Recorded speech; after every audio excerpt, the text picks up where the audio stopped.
साथी जिंदगी में करते रहते हो लेकिन काम में तुम स्वागत छ सबैलाई स्टार्टस क्रिएसनमा। तपाईले अहिले हेर्नुहुन्छ स्टार्टस क्रिएसनमा। तपाईले भिडियो देखेर थाहा पाइसक्नु भएको छ आज चाहिँ हामीले कस्तो टाइपको म्युजिक बिटमा चाहिँ भिडियो बनाउने छौं भनेर। यदि तपाईले पनि यो म्युजिक बिटमा भिडियो बनाउन चाहनुहुन्छ भने सबभन्दा सुरुमा आफ्नो मोबाइल भएको क्यापकट एप्लिकेसनलाई ओपन गर्नु होला। क्यापकट एप्लिकेसनलाई ओपन गरिसकेपछि तपाईले न्यू प्रोजेक्टमा जानु होला र फोटोमा जानु होला। फोटोमा गइसकेपछि तपाईले सबभन्दा सुरुमा चाहिँ आफ्नो मोबाइलमा भएको फोटोहरु सिलेक्ट गर्नुपर्ने हुन्छ है। तपाईसँग चाहिँ 15 वटा फोटोहरु आवश्यकता पर्नेछ। 15 वटा फोटोहरु सिलेक्ट गरिसकेपछि तपाईले एड बटनमा गएर क्लिक गर्नु होला।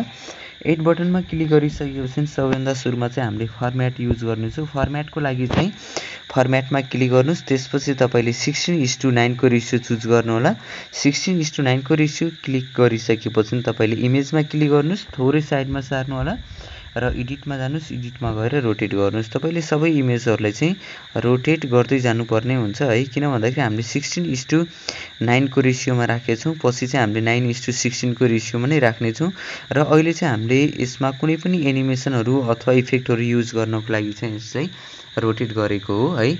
र अब चाहिँ हामीले पेन्डुलममा हाम्रो लास्टमा आउनुस्। इन्डिङ पार्ट रहेको छ यसमा गएर डिलिट गर्नुस्। डिलिट गरिसकेपछि तपाईले सबैभन्दा सुरुमा चाहिँ यसमा एड अडियो गर्नुपर्ने हुन्छ। त्यसको लागि एड अडियोमा क्लिक गर्नुस् अनि एक्सट्र्याक्टेडमा क्लिक गर्नु होला। क्लिक गरिसकेपछि तपाईले आफ्नो मोबाइलमा भएको म्युजिकलाई यसमा इम्पोर्ट गर्नु होला। इम्पोर्ट गरिसकेपछि हाम्रो यसमा चाहिँ आइसकेको छ। मैले चाहिँ साउन्ड म्युट गरिम है। किन भन्दाखेरि मेरो यसमा चाहिँ कपिराइट क्लेमहरु आउन सक्छ। त्यो भएको कारणले मैले म्युट गरेको। र यदि तपाईले यो म्युजिक भिडियो अथवा म्युजिकलाई चाहिँ डाउनलोड गर्न चाहनुहुन्छ भने मैले डिस्क्रिप्सनमा लिंक राखिदिएको छु। तपाईले त्यसमा गएर पनि डाउनलोड गर्न सक्नुहुन्छ है। अब चाहिँ हामीले सबैभन्दा सुरुमा चाहिँ फर्स्ट इमेजको ड्युरेसन मिलाउन तर्फ लाग्ने छौं। फर्स्ट इमेजको ड्युरेसन रहेको छ हामीसँग 8.2 रहेको छ भने हामीले चाहिँ यसलाई 8.2 मा राख्ने छौं है। फर्स्ट इमेजको ड्युरेसन चाहिँ 8.2 राख्नु होला। त्यसपछि नेक्स्ट इमेजमा आउनुस्। यसलाई थोरै दुईटा औंलाले यसरी जुम गर्नु होला र यसको ड्युरेसन चाहिँ हामीले 0.4 राख्ने छौं है। 0.4। त्यसपछि नेक्स्ट इमेजमा आउनुस्। नेक्स्ट इमेजमा आइसकेपछि यसको ड्युरेसन चाहिँ तपाईले 1.8 दिनुपर्ने हुन्छ। त्यसपछि नेक्स्टमा आउनुस्।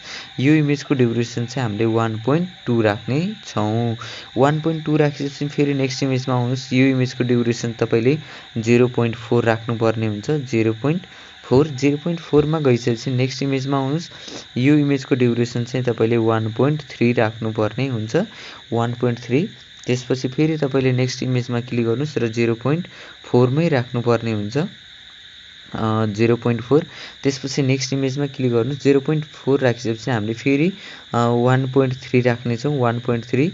त्यसपछि फेरि नेक्स्टमा क्लिक गर्नुस् र यसको ड्युरेसन पनि तपाईले अझै 0.4 दिन सक्नुहुन्छ। 0.4।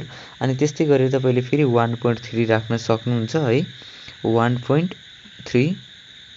ओके 1.3 राखिसकेपछि अब चाहिँ हामीले 0.5 राख्ने छौं। यो इमेजको ड्युरेसन 0.5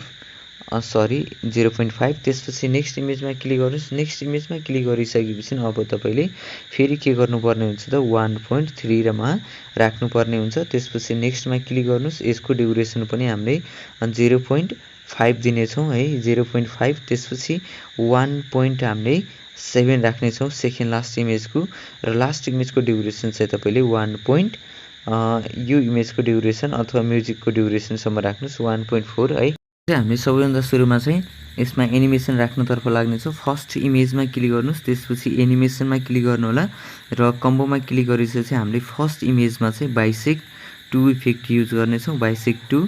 त्यसपछि तपाईले यो इमेजलाई चाहिँ थोरै यसरी सार्नु होला। थोरै यसरी सारिसकेपछि यो इमेजमा आउनुस्। यसमा पनि तपाईले के गर्नुपर्ने छ त बाइसेक्ट 2 राख्नुपर्ने हुन्छ। यसमा पनि क्लिक गर्नुस्। बाइसेक्ट 2। हामीले तीनवटा इमेजमा चाहिँ बाइसेक्ट 2 राख्यौं भने नेक्स्ट इमेजमा चाहिँ हामीले के गर्ने छ त वोबल्स इफेक्ट युज गर्ने छौं। वोबलको लागि चाहिँ थोरै साइडमा गर्नुस्। यहाँनिर वोबल्स रहेको छ। त्यसपछि तपाईले नेक्स्ट इमेजमा क्लिक गर्नुस्। यो इमेजमा चाहिँ तपाईले पेन्डुलम 1 राख्नुपर्ने हुन्छ है।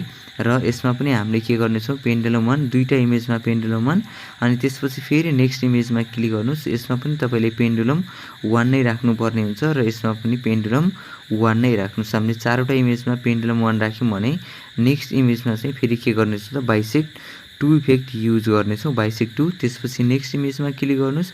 यसमा भनेको चाहिँ हामीले वबल्स युज गर्नेछौँ, थोरै यता सार्नुहोस् वबल्स। अनि त्यसपछि तपाईँले नेक्स्ट इमेजमा क्लिक गर्नुहोस्। यो इमेजमा चाहिँ पेन्डुलम 1 राख्नुपर्ने हुन्छ। त्यसपछि तपाईँले फेरि नेक्स्ट इमेजमा क्लिक गर्नुहोस्। यसमा पनि तपाईँले पेन्डुलम 1 नै राख्नुपर्ने हुन्छ र यसमा क्लिक गर्नुहोस्। यसमा पनि तपाईँले अब वबल्स इफेक्ट युज गर्नु होला। त्यसपछि नेक्स्टमा क्लिक गर्नुहोस् र यसमा पनि वबल्स इफेक्ट युज गर्नेछौँ र हामीले यसमा पनि क्लिक गर्नेछौँ र यसमा पनि वबल इफेक्ट नै युज गर्नेछौँ। अब चाहिँ हामीले यसरी वबल्स इफेक्टहरू युज गरिसकेपछि तपाईँले फर्स्ट इमेजमा आउनु होला। फर्स्ट इमेजमा आइसकेपछि थोडा ब्याक गर्नुहोस् र इफेक्टमा जानुहोस्। इफेक्टमा गएर भिडियो इफेक्टमा जानु होला। भिडियो इफेक्टमा गइसकेपछि यदि तपाईँले कुनै पनि यसमा इफेक्टहरू राख्न चाहनुहुन्छ भने यसमा खोज्दा नि हुन्छ है, त्यो तपाईँहरूले इफेक्ट। यदि होइन यसमा छैन भने बेसिकमा खोज्नु होला र बेसिकमा पनि छैन भने तपाईँले पार्टी गर्दै यसरी डिटेलमा खोज्न सक्नुहुन्छ। मैले चाहिँ अहिले यो इफेक्ट युज गरेँ र यसलाई ओके। र यसको ड्युरेसन चाहिँ मैले कहाँसम्म राख्नेछु, फर्स्ट इमेजको ड्युरेसन 8.2 रहेको थियो, यहाँसम्म राख्यौँ है। हामीले यति गरिसकेपछि मैले चाहिँ यसमा एउटा नेक्स्ट इफेक्ट राख्नेछु। भिडियो इफेक्टमा जानुहोस्। भिडियो इफेक्टमा गइसकेपछि मैले चाहिँ यो मिस्ट इफेक्ट रहेको छ, यसलाई क्लिक गऱ्यौँ र क्लिक गरिसकेपछि यो चाहिँ हाम्रो फर्स्ट इमेजको ड्युरेसनसम्म मात्रै हामीले यसलाई एडजस्ट गर्नेछौँ। र यति एडजस्ट गरिसकेपछि सेभ गर्नको लागि तपाईँले यो माथि दिएको एरो छ, यो एरोमा क्लिक गर्नुपर्ने हुन्छ। यो एरोमा क्लिक गरिसकेपछि हाम्रो भिडियो चाहिँ सेभ हुनेछ। तपाईँले हाम्रो भिडियो चाहिँ यहाँसम्म के कस्तो लाग्यो त्यस्तै प्रतिक्रिया दिनु चाहिँ नबिर्सिनु होला है। यदि भिडियोलाई लाइक गर्नुभएको छैन भने भिडियोलाई लाइक पनि गर्नु होला र च्यानललाई सब्सक्राइब पनि गर्नुभएको छैन भने च्यानललाई सब्सक्राइब पनि गरेर सपोर्ट गर्नु चाहिँ नबिर्सिनु होला। र अब चाहिँ हामीले यसको लागि यो सेभ भइसकेपछि फेरि हामीले चाहिँ भिडियो एड गर्नेछौँ। भिडियो एड गरिसकेपछि यसलाई रोटेटमा जानुपर्ने हुन्छ र सबैभन्दा सुरुमा यसलाई चाहिँ हामीले के गरौँ, डनमा क्लिक गर्ने।